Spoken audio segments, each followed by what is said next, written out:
गरीब साध साध सब नेक हैं, आप अपनी ठोरे।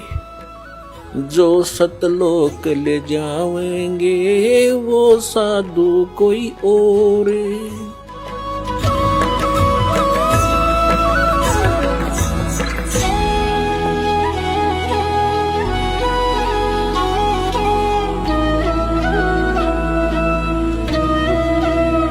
अब प्रसंग जो चल रहा है वही आते हैं। श्रीमद् भगवत गीता अध्याय नंबर 15 के श्लोक 18 में जो कहा है उसने कि मैं लोक वेद के आधार से पुरुषोत्तम प्रसिद्ध हूं,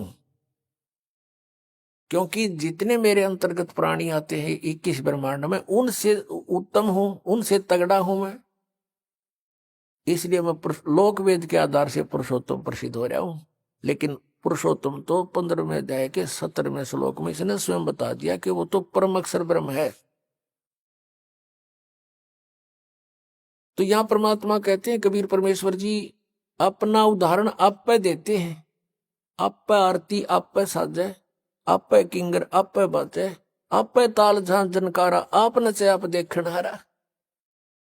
अपनी महिमा आप पे बतावे, अपने ऊपर ही सब उदाहरण पेश करके हमें समझाने की चेष्टा की है परमेश्वर ने। पीछे लग गया जाऊं था मैं लोक वेद के साथ, रस्ते में सतगुरु मिले दीपक दे दिया हाथ। पहले हम लोक वेद के आधार से कभी किसी की पूजा, कभी कोई व्रत, किसी इष्ट धाम पर भटकते फिर रहे थे, कहीं तीर्थों में भटक रहे थे। कहते हैं परमात्मा के पीछे लग गया जाऊं था मैं लोक वेद के साथ। ब्रह्मा विष्णु महेश जी को सर्वेश्वर मानकर इनकी पूजा करते थे, ये लोक वेद था। और कहते हैं इस भक्ति मार्ग में, इस भक्ति के सफर में सतगुरु मिल गए, अब दीपक दे दिया हाथ, ये तत्व ज्ञान रूपी टॉर्च दे दी। अब इसकी रोशनी में हम भटकेंगे नहीं, गड्ढों में नहीं गिरेंगे, बिल्कुल रास्ते चलेंगे। अब जैसे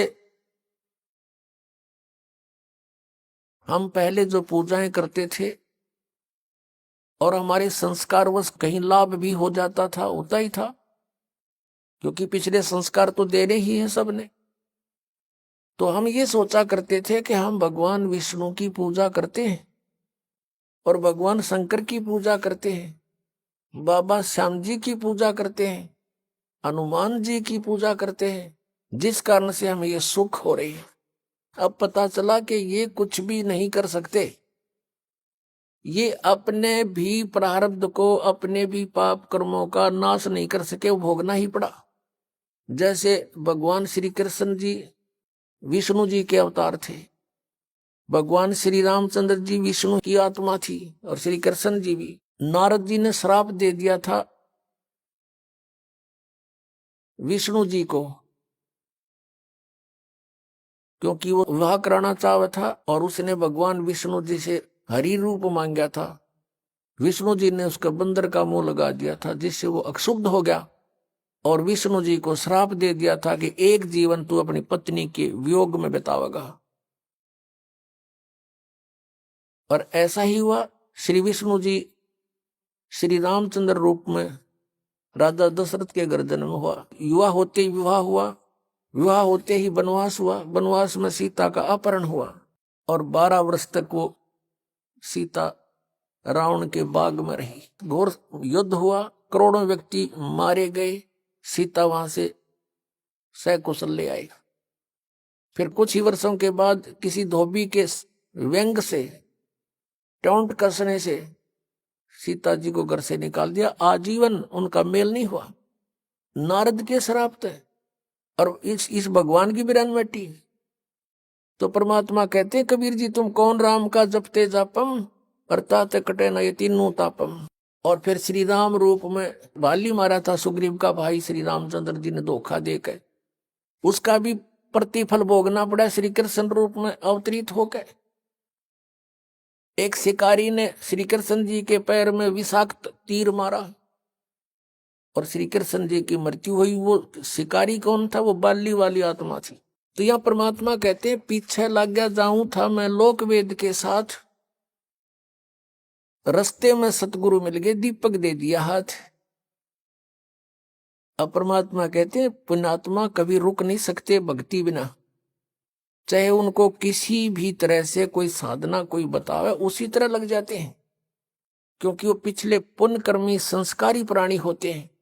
और सत साधना ना मिलने से वो अपना जीवन नष्ट कर जाते हैं, और पूर्व की पुण्यों से उनको उस जीवन में और शास्त्र विरुद्ध साधना करते करते भी बहुत से सांसारिक सुख हो जाते हैं जो उनके प्रारब्ध में होते हैं।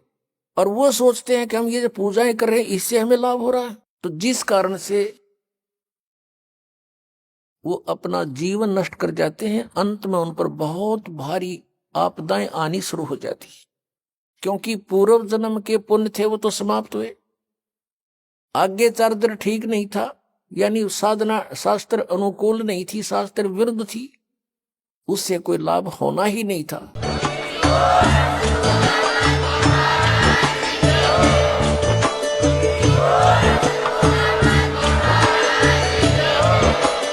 आप सुन रहे थे जगत गुरु तत्वदर्शी संत रामपाल जी महाराज जी के मंगल प्रवचन। अधिक जानकारी के लिए विजिट कीजिए हमारी वेबसाइट www.jagatgururampalji.org। संत रामपाल जी महाराज जी के शुभ आशीर्वाद से पूरे विश्व भर में 500 से भी ज्यादा नाम दीक्षा केंद्र हैं, जिन पर संत रामपाल जी महाराज जी द्वारा ऑनलाइन निशुल्क नाम दीक्षा दी जा रही है। अपने नजदीकी नाम दीक्षा केंद्र का पता करने के लिए संपर्क करें 8222880541।